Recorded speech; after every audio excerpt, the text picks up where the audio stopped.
Hello. You have to excuse my bland background right here. I'm redecorating. I'm trying to get all this for Christmas, redecorating, kind of put some stuff up here. So excuse that and don't judge me. But hey, anyways, you asked for the right daddy and you got it. I don't know what that means. But today I'm in for a treat because today I'm gonna do my top 5 political movies. And what that is just based off of is movies centered around politics. Easy enough. So, yeah, and why you say, Ryan, are you doing a political movie list? Well, that's a great question. Because I just got done, and actually am in the process of doing a political satire movie. It's called The Campaigners. It's hilarious. Visit our website at thecampaignersmovie.com. And yeah, tell me what you think. You know, we're going to show clips. Let me know what you think, and hopefully you all enjoy it because I really enjoyed making it, and I hope that I can make you laugh, and we can make you laugh with this movie. Yeah, but without further ado, I'm going to go into my list. Number 5, we have All the President's Men.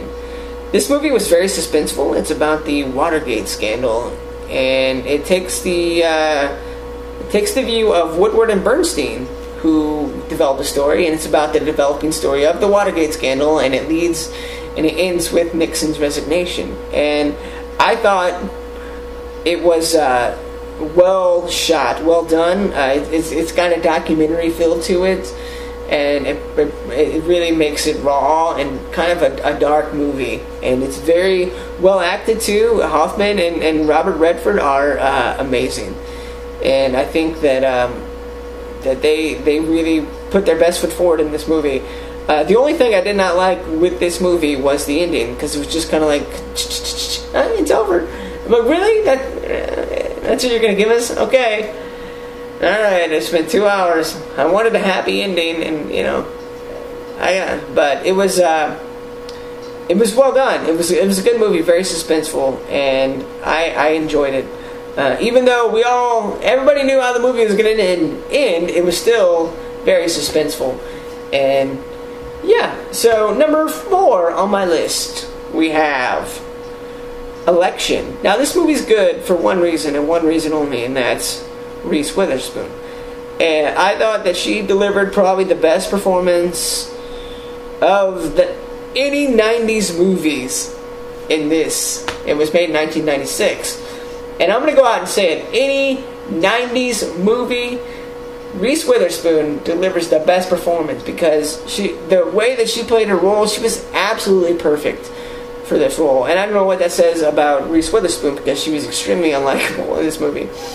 And Tracy was the girl's name that she played. I forgot her last name. But she was running for a school president and for high school, and she would do anything to get elected, and she was such a brat, and she was so conniving and so just vicious, and I enjoyed every second of it. Matthew Broderick and Chris Klein are also in this movie, and I just didn't even care.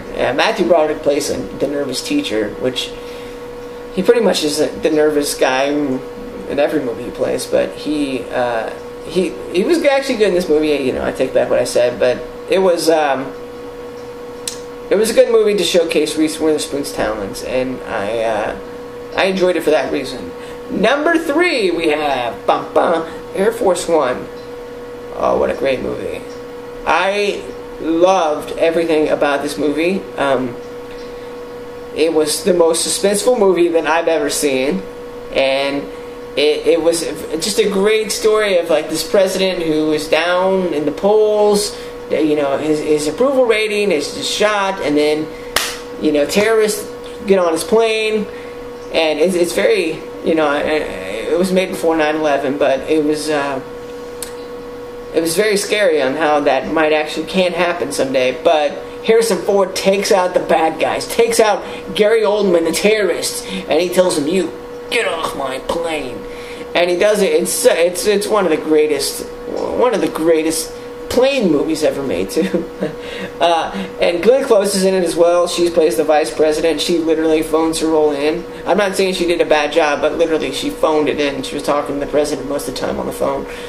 And, yeah, there's nothing not to like about this movie. It's so amazing.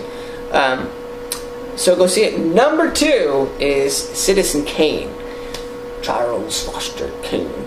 Now, this movie is, to critics, this movie is orgasmic. Like, they're, oh, I love it. And then the critics will literally cry over this movie and literally fight each other to the death if one critic says that this movie is not the greatest movie of all time. And I liked it. Orson Welles plays Charles Foster Kane, and he actually directed it. He was 25 years old when he did it, and it just puts us all to shame. But when I first saw this movie, I was a freshman in college, and I thought this is one of the most boring, overrated movies I've ever seen. And I held that opinion until I had to see it again in school. And I watched it again, and I thought, well, this is pretty good. It's pretty good. It's pretty good. Way, way, way ahead of its time. Pretty groundbreaking. Pretty compelling. Just such a great performances all around. Orson Welles, he's a tycoon. I don't even know if it's like a political movie. I'm going to put it as one because I think that it should be. But yeah, he is so precise with everything he does in this movie. Whether there's his camera shots, his acting, the guy, this was his masterpiece. And I can't believe that I can't believe that I thought it was boring when I first saw it. And maybe if I see it again, I'll think, well, you're right, it was boring. But I just remember the last time I saw this movie, I was impacted, especially by the great storytelling of a man and his yearn for his innocence that he lost when he was a childhood. And that innocence was conveyed by the last time that he remembers actually enjoying life, and that was with his sled named Rosebud. Love it! So that's number 2. And the number 1, there's the plane, it's Airforce One. The number 1 movie on my political movie list is Dr. Strangelove. Wow. There's so many things I like about this movie, and one of my favorite stories regarding this movie, it's about nuclear warriors made in 1964 by Stanley Kubrick, and it's so funny. One of my favorite stories regarding this movie is that Stanley Kubrick actually told one of his character actors, Slim Pickens, that this movie's it's a serious movie. And so Slim Pickens is playing this movie the whole time as a drama. And so if you go and watch this movie, he's playing the whole thing as a drama, and I thought that was awesome.